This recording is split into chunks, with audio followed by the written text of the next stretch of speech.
But on a November night in 1978, it was Bindon who got hurt. He owed a rival gang money for cocaine, and they were looking for him. At the Ranelagh Yacht Club, under the arches of Putney Railway Bridge, he joined friends for a drink. The club's banner of nautical respectability was a cover for its real clientele. That night, a stranger had signed in. South London gangster Johnny Darke, a man with a fearsome reputation for violence, known for carrying guns and knives. An hour later, his body was dragged out by two members of his so-called Wild Bunch gang. He'd been stabbed 9 times in a fight that turned club and alleyway into a bloodbath. Accused of being a contract killer, John Bindon prepared his defense. He'd gone to the Ranelagh Yacht Club with Serena's souvenir hunting knife tucked into his snakeskin boot. Not as a hired hitman, but as someone in fear of his life over a drugs debt. The club was unusually busy. When I went up there, of course, it was full of faces, and I thought it's unusual. There was a guy who John had took some Charlie off as a sample, and John being John, he'd had a party with it. And the story was that the guy was going to go up to the yacht club to have it with, like, it was going to be all off up there, you know. And that was why he was tooled up. Because the firm that he took it off, apparently, was heavy duty, and they wasn't too pleased about it. Among the unusual faces was South London gangster Johnny Darke, who had 15 convictions, including armed robbery and wounding. He'd also been cleared of murder. Darke was with his Wild Bunch gang, and this was not their patch. A fight broke out, with Roy Dennis throwing the first punch.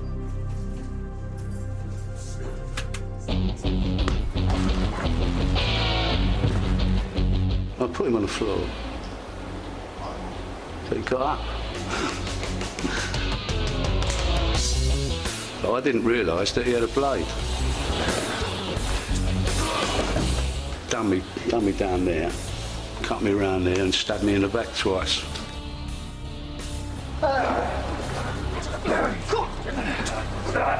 Come on, Jay. He's heading up. You'll kill him. I'm saying to him, come, leave it out. You'll kill him. And I felt this sharp blow to my back. Stop there! Leave it. Don't! You'll kill him, man.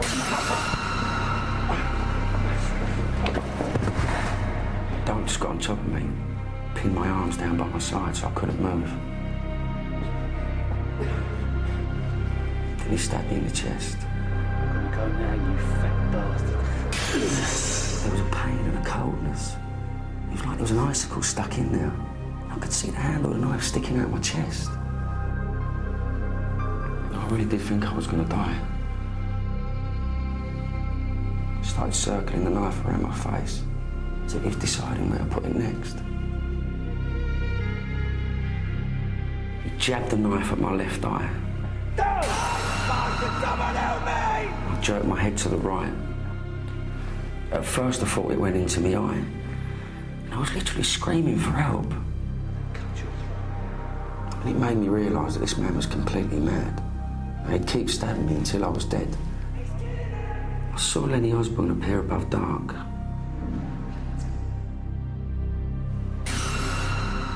And he went to cut my throat. As the blade ran across Bindon's throat, a badly wounded Lenny Osborne returned to the fray with a machete and slashed Darke across the spine. Serena's knife had almost come out of my boot. It must have come out in a struggle. And then he came at me. I lunged at him and stabbed him in the chest. I might have stabbed him more than once, I can't remember. But if I hadn't have gone for him when I did, he would have definitely finished me off. Everyone was running about, screaming, and there was claret all over the place. It was horrible. I see one of them get over the head with a bottle of vodka. I see one just trying to get out of the way when someone tried to cut his throat and missed him and caught him under the nose. I think that's what happened to him. Yeah, good scene. Pleasant. Nice way to spend a Monday afternoon. I was bleeding a lot. I thought I only had minutes to live. I remember wanting to go and sit by the river. I saw blood pumping out my chest. Badly injured, Bindon had staggered to a nearby house. The phone goes and John goes, "Baby?"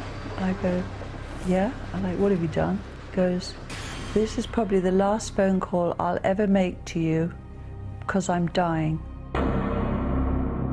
He goes, "I'm seriously hurt. Get some money together, put a couple of shirts in a bag and come round."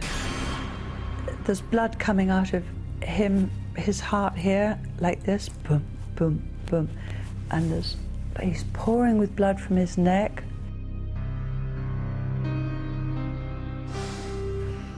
And his friend Lenny was sitting on the floor, holding his hands, and all his fingers were like hanging off.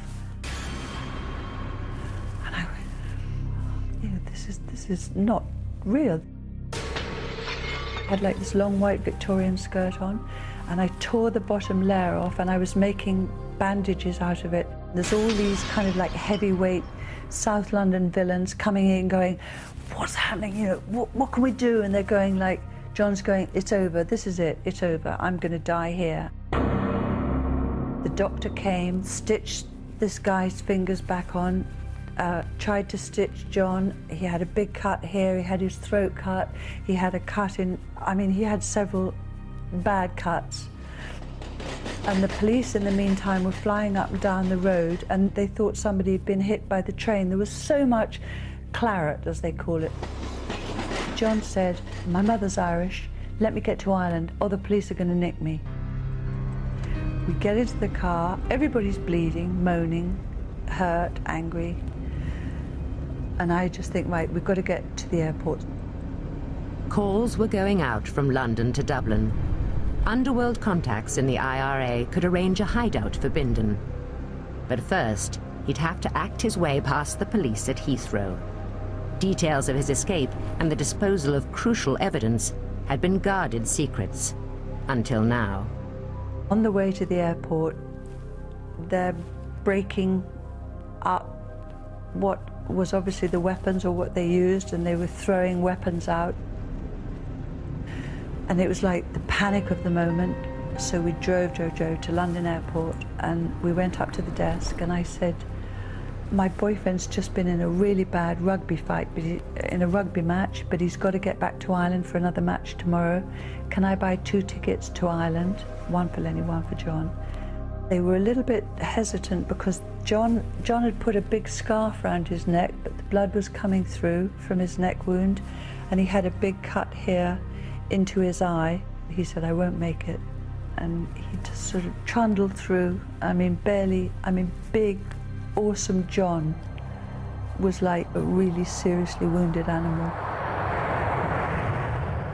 Back at the yacht club, Bindon's friends were busy cleaning and polishing to get rid of evidence. 60 members had witnessed the fight, yet all vanished within minutes, along with the membership book they'd signed.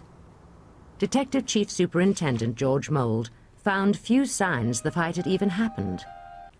But I can imagine there'd be idiots if they didn't do that. Do you know what I mean? It's obvious, isn't it, you were going to do that, you know what I mean? And then, but I don't know, I wasn't there, so I should imagine they did do it, but I don't know. My club I would have done. But the prosecution had a very different script. It cast Darke as the target of a gangland hit, and Bindon as the £10,000 contract killer, paid half up front. If the police are to be believed, I must be the first hitman to give myself up.